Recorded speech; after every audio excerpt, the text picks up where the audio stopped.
Welcome back, guys, to yet another World of Warcraft video for the War Within. Today I have a little bit of another shuffle for you guys, which is similar to, it's also an enchanting shuffle, so it's similar to the Stormdust shuffle, but this one is just going to be for refulgent crystals, the epic crystals. But before we do get into it, make sure that you guys drop a like on the video, subscribe to the channel with all the notifications on, and make sure that you check out Gold Capped down in the description below. Sorry. Also, in the pinned comments, there will be a little bit of a description for it. But it's basically a gold making website with a bunch of guides, and there's also a Discord with a big old community and some premium channels. If that sounds interesting to you at all, also make sure to use Sandoval for 10% off as your code. But let's get straight into the video, okay?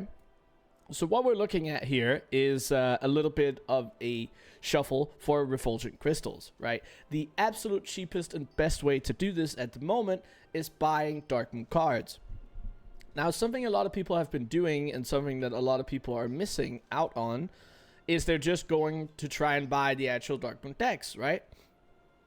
But here's the thing.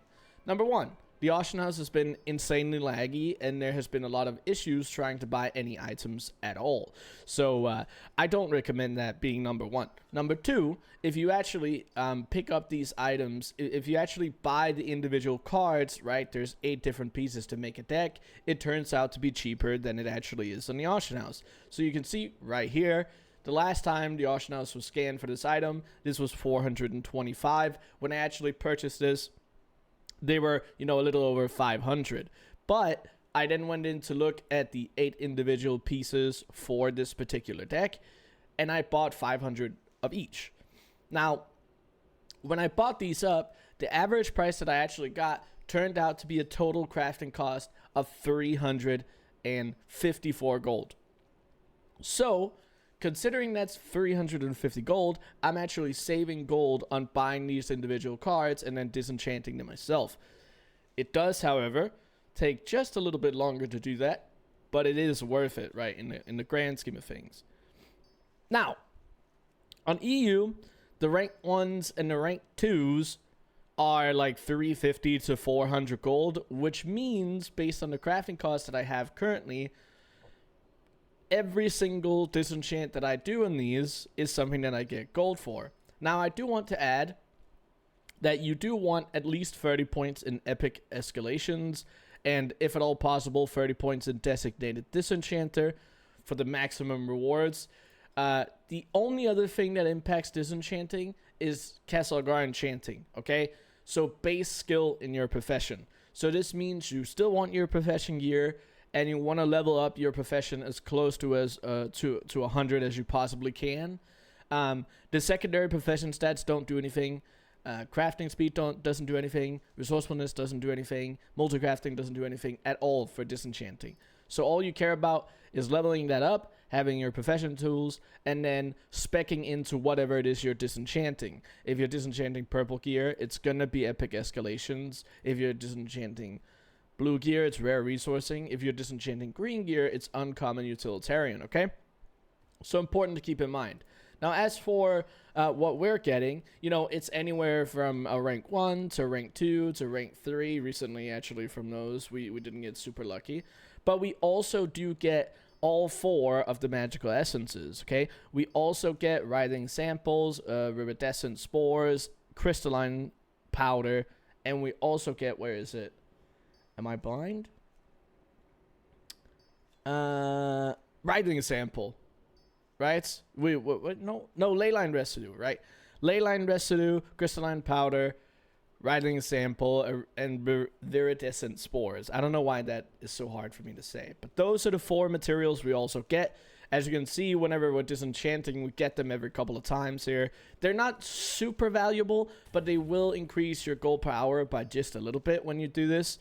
Now, I would say, even if your crafting cost for one of these decks, if you were to purchase the individual pieces, right, the individual darkmoon cards, and then craft it yourself, if at all possible, to get that price lower than the cost of a rank 1 or 2, then you're profiting really, like, the profit is really amazing, because the rank 3s are actually worth quite a lot. On EU right now, it's about 1600 gold.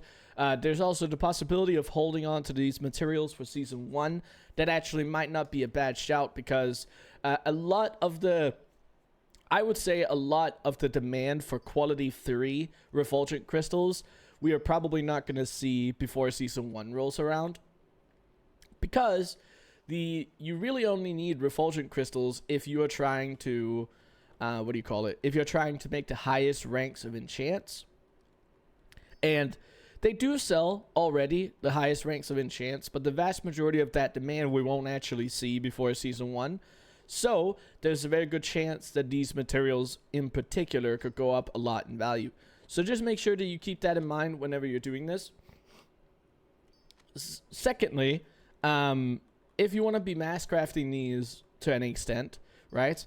The best thing that I do, I just take one of these cards, I put it down on my action bar, and I sit and click, whatever button it is. In this case, it's just V. It doesn't matter whatever card that you put in here, as long as it's one of them and you have all 8, you'll be able to create your cards. Now, as for a disenchanting macro, just so you guys can see here, this is what I'm using. So it's /cast disenchant, and then I have the names of what I usually disenchant. If it's the same items over and over again, it's actually, really nice and really useful. You do, however, want to be a little careful, because if you have some items laying around and you don't want that disenchanted, even if you have it equipped, it will disenchant your trinket, okay? And as you can see right here, it has disenchanted my trinket. I don't really care, because it's a couple hundred gold and I'll replace it. But it's something that you guys have to think about, because we also had this happen to people that are disenchanting for storm dust, which is, at the same time, it's your profession gear, and you don't want to accidentally disenchant your profession gear for obvious reasons. The other option that you have is downloading something like TSM and then using TSM destroy /TSM destroy. What this will do, what this will do, I can't actually open it because I don't have any green in my inventory. Let me, there we go. What this will do, and you'll have to change your settings just a little bit. It'll open up this, and then you can click destroy next, and you can actually disenchant whatever it is. If you want to be able to disenchant the purples, you have to go into the settings and fix that up so they actually show up. But in my case, I actually just like using the disenchanting macro because it's easy. But those are 2 options. There's probably also some others for whatever purposes that you intend to use it for. But either way, I hope this makes sense. I don't really want to give you guys a goal per hour, because this heavily depends on the prices that you can get your decks for. It heavily depends on the prices that the actual enchanting materials are selling for. But just know that if you can actually see a little bit of profit on every single disenchant, this is obviously a great venture. So just keep that in mind. I also plan on making a video on the gleaming shards very soon, to have some different shuffling opportunities for that. But either way, I hope you guys enjoyed this video. If you did make it all the way to this point, type down in the comments below. Let's see what should we pick today? What should we pick? What should we pick? Remotes for my lights. Put remote down in the comments below if you watched all the way to this point and not know. But I appreciate you guys for watching all the way to this point of the video, and I'll see you on the next one.